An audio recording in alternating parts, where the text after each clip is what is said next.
का बेटा है, वो मेरी बहन को भी धमकियां दे दी है। कितने दिन और रहोगे इस प्लाट में, या तो आप चले जाओ, नहीं सभी को मार दूंगा मैं। तो इस वजह से वो परेशान था 1 हफ्ते से जी। आके उस दिन कल 1 तारीख को भी वो परेशान सा था, बोला माँ मेरा जी ऐसा कर रहा है, मैं मर जाऊं। कुछ दिन पहले तो मेरी बहन मरने के लिए तैयार थी, आज वो हमारे को मारने की धमकी दे रहा, तो इससे अच्छा तो मैं मर जाऊं। फिर भी मैंने समझाया मेरा बेटा, मगर कोई बात नहीं बेटा, आपका कुछ करा। चलिए, बस देख सकते हैं अभी माँ की जो है हालत बहुत ज्यादा खराब है। मैम, आप कुछ बताना चाहेंगे इस मामले को लेकर? क्या जमीनी विवाद था कोई? सबसे पहले तो मैं आप सभी जो मीडिया के जो चैनल के आप सभी लोग यहाँ पहुँचे हो, आप लोगों का भी मैं धन्यवाद करती हूँ। और मैं परिचय से मैं बताना चाहूँगी, मेरा नाम मंजू, मैं गांव शाडवा से बिलोंग करती हूँ एज ए सामाजिक कार्यकर्ता। इनका 3 साल से लगातार, क्योंकि एक इनकी ज़मीन है जो उनके वो हड़पना चाहते थे, क्योंकि जब ज़मीन ही इनकी है तो हड़पने की रंजिश से इनका झगड़ा चल रहा था। और 2020 में इन्होंने एक मुकदमा भी दर्ज करवाया था, FIR नंबर 563, तो वो भी पुलिस प्रशासन द्वारा खारिज कर दी गई थी। और एक इनके साथ में जो घर है इनका खुद का, वहाँ पे एक JCB से एक गड्ढा करवाया गया ताकि ये जो जमीन है, इनका मकान है वो, और ये मर जाए उसी मकान में। तो उनकी भी कंप्लेंट इन्होंने करवाई थी, जो FIR नंबर 647 जो दर्ज हुई थी आजाद नगर थाने में, वो भी कैंसिल कर दी गई थी प्रशासन की तरफ से। उसके बाद ये पीड़िता जो पवन है मृतक, उसकी बहन है कविता छोटी, उसने आज से 1.5 साल पहले जैसे घर पे धमकियां वगैरह दे के गए थे वो लोग, तो इसने चूहे मारने वाली मतलब जहर खा लिया था, जिसकी वजह से इसको 15 से 20 दिन ये सरपरा हॉस्पिटल में एडमिट रही। और लगातार मतलब इसकी दवाइयाँ वगैरह आज भी मतलब इसकी चल ही रही हैं दवाइयाँ।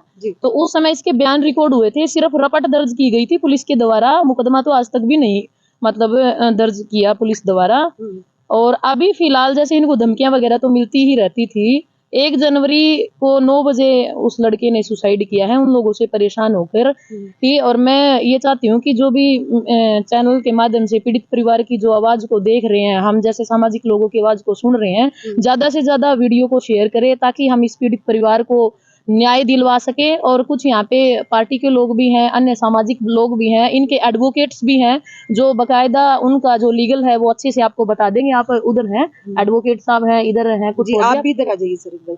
अच्छा मैम, एक बात और बताइए कि जो इनका प्लॉट है जिसके ऊपर इन्होंने घर बनाया है, क्या उसकी कोई रजिस्ट्री या फिर जो भी लीगल डॉक्यूमेंट्स होते हैं जिसमें कि ये बात प्रूव हो जाए कि वो जमीन जो है इन्हीं की है, ऐसा कुछ है? हाँ, बिल्कुल बिल्कुल है। मैं सबसे पहले तो आप सभी का धन्यवाद करना चाहूंगा।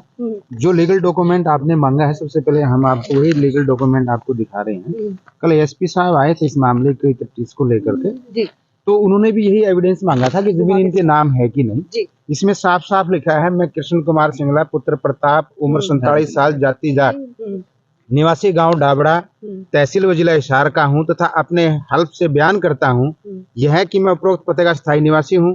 यह है कि शपथकार का एक प्लाट में बना हुआ मकान जो लाल डोरे के अंदर था, उसको 22 साल पहले सुनीता पत्नी रामेश्वर जाति चमार को मूल्य 1,25,000 रुपए में बेच दिया था। यह है कि शपथकार ने जो लाल डोरा के प्लाट में बना मकान बेचा था, उसकी रतनलाल कुड़ी के मकान के पछीत लगती है। यह है कि इस वक्त जो शपथकार ने लाल डोरा के प्लाट में बना मकान बेचा था, उसमें सुनीता पत्नी रामेश्वर जाति चमार अपने परिवार के साथ 22 सालों से रहती आ रही है। जी, ये एफिडेविट है। और अभी उनके माध्यम से हमें पता चला है, कल ही उन्होंने बताया कि वो परसों जब डेड बॉडी को लेके आए तो उन्होंने बताया कि मैंने है ना इस प्लाट की रजिस्ट्री इस परिवार के नाम करा दी है। वो अभी लाल डोरा का जो ड्रोन के द्वारा जो अंदर प्लाट का जो रजिस्ट्री हुई है उसमें पेंडिंग था, वो हो गया, बता रही है ऐसा। जी, फिर उसके बावजूद फिर उनको क्या परेशानी है कि जिस वजह से जो जमीन उन्होंने दे भी दी उसको फिर दोबारा से देखिए, शुरू से ही आप देखेंगे भारत में जाति व्यवस्था का जो सिस्टम है, यहाँ पे जो मुजारा व्यवस्था थी, जो बंधुआ मजदूरी थी, वो भारतीय संविधान के अनुसार बंद कर दी गई। लेकिन बतौर बंधुआ मजदूर इनको 32 साल उनका जमीन पे काम किया इन्होंने। इन्हीं के शब्दों के माध्यम से उनके परिवार में कोई मुजारा रुकता नहीं था। और जब ये पहली बार आज से 35 साल पहले उनके घर उनके खेत में आए, तो उनके परिवारों ने ये कहा था कि रात को ही भाग आएगा। इन्होंने इतनी मेहनत की, 35 साल के दौरान कोई मेहनताना इनको मिला नहीं। जैसे तैसे दाएं बाएं से एडजस्टमेंट करके इन्होंने प्लाट खरीदा और वो नहीं चाहते कि भी जो हमारे मजूरे हैं वो हमारे बगैर पूछे इस प्रकार के रेपुटेशन में आए। एक तो इंटेंशन है ये, दूसरी इंटेंशन है उनकी जाति की। ये शेड्यूल्ड कास्ट है, वो जाट जाति से हैं, उनका थोड़ा आर्थिक हिसाब और राजनीतिक हिसाब किताब ठीक ठाक रहा है और सुखदार लोग हैं। अभी जैसे पीछे जो ये जो कंप्लेंट की गई थी लड़की की, लड़की ने सुसाइड करने का प्रयास इसलिए किया कि वो जो आरोपित हैं वो डीएसपी साहब के साथ घर पे जाके अकेली बेटी को धमका के गए हैं कि अपनी माँ को बता देना ये मकान खाली कर दे वरना तो अच्छा नहीं होगा। अब एक छोटा बच्चा जो घर पे है वो पुलिस के साथ जब वो एक फिल्मी अंदाज में जाते हैं तो बच्चा क्या करेगा। उन्हें सुसाइड का प्रयास किया बट वो कुदरत की बदौलत आज जिंदा है। लेकिन बड़े दुख की बात है पुलिस प्रशासन ने यदि इसके ऊपर अच्छी तरह कार्रवाई की होती तो आज मृतक पवन हमारे बीच में होता, न कि वो मृतक होता जी। मैं बहुजन समाज पार्टी प्रदेश सचिव प्रदीप अम्बेडकर, ये इस पीड़ित परिवार को जब तक न्याय नहीं मिलेगा, जो मांग है वो जो हमने मांग पत्र तैयार किया है इसमें एक तो कल एएसपी साहब ने जो यहाँ आए थे उन्होंने हमारे से कुछ एविडेंस मांगे थे कि आप चाहते क्या हैं। तो एक एविडेंस जो पहला आप ही नहीं मांगा है वही एविडेंस प्रशासन की तरफ से मांगा गया था जो कि हमने उनको देना है। दूसरा उन्होंने कहा था भी पीछे जितने भी एफआईआर हुई है जो कैंसिल हुई है उसके उनके एफआईआर नंबर आप बता दें और कौन सी धाराएं थी वो बता दें। एफआईआर के कैंसिल होने का क्या कारण मानते हैं? हाँ, उसका कारण ये मानते हैं उसमें पुलिस ने जो पुलिस का काम था वो किया नहीं, उन लोगों के साथ मिल करके इस परिवार के साथ अन्याय किया जी।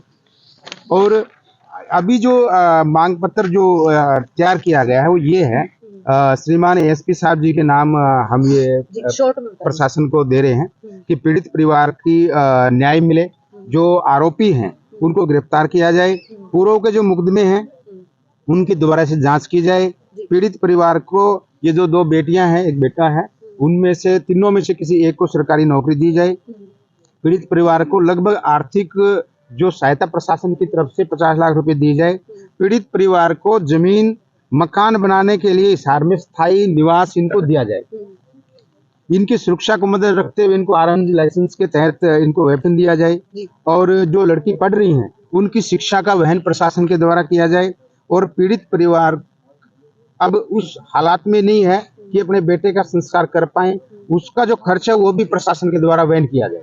चलिए ये आपकी मांगे है जो उनके पिता भी हमारे साथ मौजूद है उनसे भी जान लेते हैं। सर एक बात बताइए कि अभी जिस तरह से आपके बेटे ने डर या फिर दबाव या परेशानी की वजह से जो है सुसाइड कर लिया, क्या आप लोगों को लगता है कि अब आपकी भी जान को खतरा है, आपको भी किसी तरह की सुरक्षा चाहिए? जी मेरे को भी धमकाया है जी, तो मार देंगे, घर वाले को मार देंगे और इतनी कैसे तोड़ के रेट देंगे। मेरा गांव में छुटाला, मैं यहाँ से छुटाला चला गया, वहां भी मेरे को कोशिश करी इन्होंने मारने की। तो मेरे को 6 साल हो गए आज मैं इधर उधर कहीं भटक रहा हूँ। ये बच्चे यही है रह रहे हैं, इनको पीछे से परेशान कर रहे हैं और मैं छोटी उम्र में आया था इनके, क्योंकि उस टाइम मेरे को पता नहीं था अभी आगे क्या है क्या नहीं है। तो मैंने इनके मेहनत मजदूरी करी, बेअंदाज करी, घर की तरह करी है, लेकिन मेरे को कुछ नहीं है। जिस समय पवन ने कदम उठाया उस समय आप लोग मैं नहीं था जी, मैं तो यहाँ से दूर रहता था, अलग रहता था। मैं एक बार चला गया, पीछे से पुलिस भेज दी तो मैं डर के मारे गया नहीं जी। चलिए तो अभी मान लीजिए कि अगर आप लोगों की जो भी मांगे हैं वो नहीं मानी जाती है तो क्या पवन का अंतिम संस्कार करेंगे या फिर इसी तरह से इंतजार करेंगे? नहीं जी, हम तो कहेंगे भी उनको अंदर करो, नहीं तो वो हमारे को जीने नहीं देंगे। जिन लोगों के ऊपर आरोप लगा रहे हैं उनके नाम बताना चाहिए? नाम तो जी मैं तो जानता नहीं, ये मेरी घरवाली जानती है जी। आप पवन के भाई है ना, आप लोग लेकिन मेन तो वो अजय वीर है जी। कोई जानकारी जो ऐसी जो हमारे माध्यम से प्रशासन तक या फिर ऊपर आला अधिकारियों तक पहुंच सके, कोई भी ऐसी जानकारी जी? ये चाचा जी लड़के, मैं लड़के के चाचा हूँ जी सर। छोटाला गांव से। तो